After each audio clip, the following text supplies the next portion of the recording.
মুশরিকদের মধ্যে কেউ যদি তোমার কাছে আশ্রয় চায়, আশ্রয় প্রার্থনা করে, তবে তাকে আশ্রয় দেবে যাতে সে আল্লাহর কালাম শুনতে পায়। পরিষ্কার লেখা আছে, হে মুসলমানগণ, অমুসলমানদের যেখানে পাইবে সেখানে বন্দী করিবে, নির্মমভাবে হত্যা করিবে। এই কোনো ধর্মগ্রন্থে যদি এই জাতীয় কথা লেখা থাকে, আমি সে ধর্মগ্রন্থ ভরে প্রস্তাব করি। ফেসবুক, ইউটিউবে এখন ভারতের এক উগ্রবাদী হিন্দু, তার কথা নিয়ে দেখছি তোলপাড় চলছে। তিনি কোরআনকে অবমাননা করেছেন এবং বলেছেন যে কোরআন সন্ত্রাসী ধর্ম, এই ধর্মের উপর নাকি তিনি পেশরাব করবেন, নাউজুবিল্লাহ। যুক্তি হিসাবে তিনি দিয়েছেন সূরাত তাওবার 5 নং আয়াত। প্রিয় ভাই ও বোনেরা, আজ আমি এমন একটি আয়াত নিয়ে কথা বলবো যেটাকে দেখিয়ে ইসলামকে সন্ত্রাসী ধর্ম বলা হয়, কোরআনকে বলা হয় হিংস্র বই। নাস্তিকরা বলে, দেখো কোরআনেই লেখা আছে মুশরিকদের হত্যা করতে, কিন্তু প্রশ্ন হলো তারা কি পুরো আয়াত পড়ে? তারা কি আয়াতের প্রেক্ষাপট জানে, নাকি ইচ্ছাকৃতভাবে মানুষকে বিভ্রান্ত করছে? চলুন আজ সত্যটা জানি। সূরা তাওবার 5 নং আয়াতটা পড়তে পারছে, কিন্তু এর আগের আয়াত এবং পরের আয়াতটা পড়তে পারে নাই। আসলে এরা ইসলাম বিদ্বেষী। আল্লাহ তাআলা সূরা তাওবার 4 নং আয়াতে বলছেন, ইল্লাল্লাযীনা আ'আহাদতুম মিনাল মুশরিকিনা সুম্মা লাম ইয়ানকুসুকুম শাইআন ওয়া লাম ইউযাহিরু আলাইকুম আহাদান ফাআতিম্মু ইলাইহিম আহদাহুম ইলা মুদ্দাতিহিম ইন্নাল্লাহা ইউহিব্বুল মুত্তাকিন।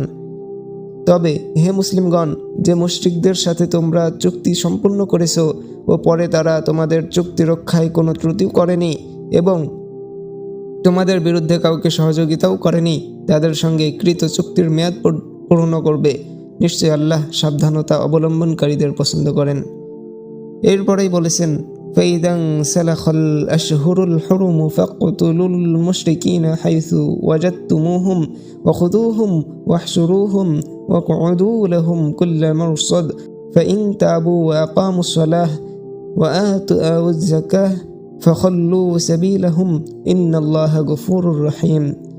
অতঃপর নিষিদ্ধ মাস অতিবাহিত হলে মুশরিকদের হত্যা করো, যেখানে পাও তাদের বন্দী করো এবং অবরোধ করো, আর প্রত্যেক ঘাঁটিতে তাদের সন্ধানে পেতে বসে থাকো।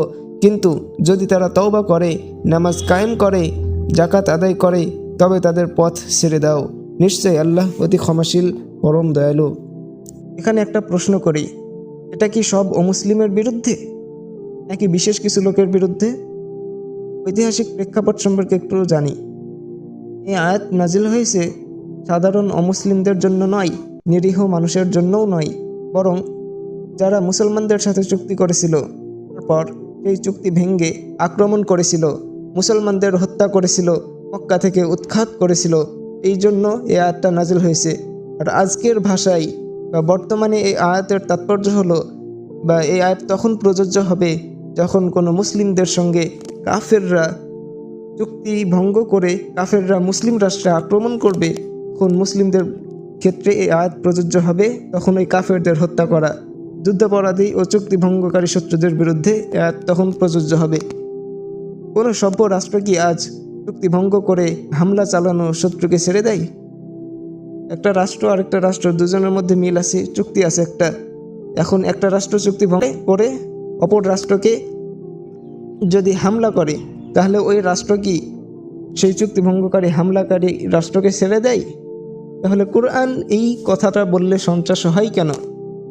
নাস্তিকদের সব থেকে বড় প্রতারণা হলো, নাস্তিকরা একটা কাজ খুব চালাকির সাথেই করে, শুধু 5 নং আয়াত দেখায়, 6 নং আয়াত লুকিয়ে ফেলে।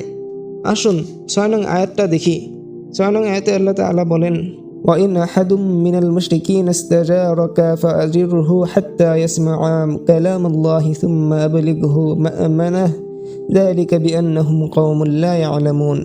মুশরিকদের মধ্যে কেউ যদি তোমার কাছে আশ্রয় চায়, আশ্রয় প্রার্থনা করে, তবে তাকে আশ্রয় দেবে যাতে সে আল্লাহর কালাম শুনতে পায়, অতঃপর তাকে তার নিরাপদ স্থানে পৌঁছে দেবে।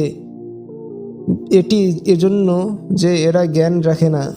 এখন প্রশ্ন হলো, কোনো সন্ত্রাসী ধর্ম শত্রুকেও আশ্রয় দেয়? কোনো উগ্রবাদী বই নিরাপত্তার কথা বলে? যেই হিন্দু কথাটা বলছে, ভারতে তো আমরা সবাই জানি মুসলিমরা কিভাবে নির্যাতিত হচ্ছে। তাহলে উগ্রবাদী সন্ত্রাসী ধর্ম কোনটা? আপনারাই ডিসাইড করুন। মুসলিমরা যদি সন্ত্রাসী হয় তাহলে কি তার শত্রুকে নিরাপদ স্থানে পৌঁছে দিবে?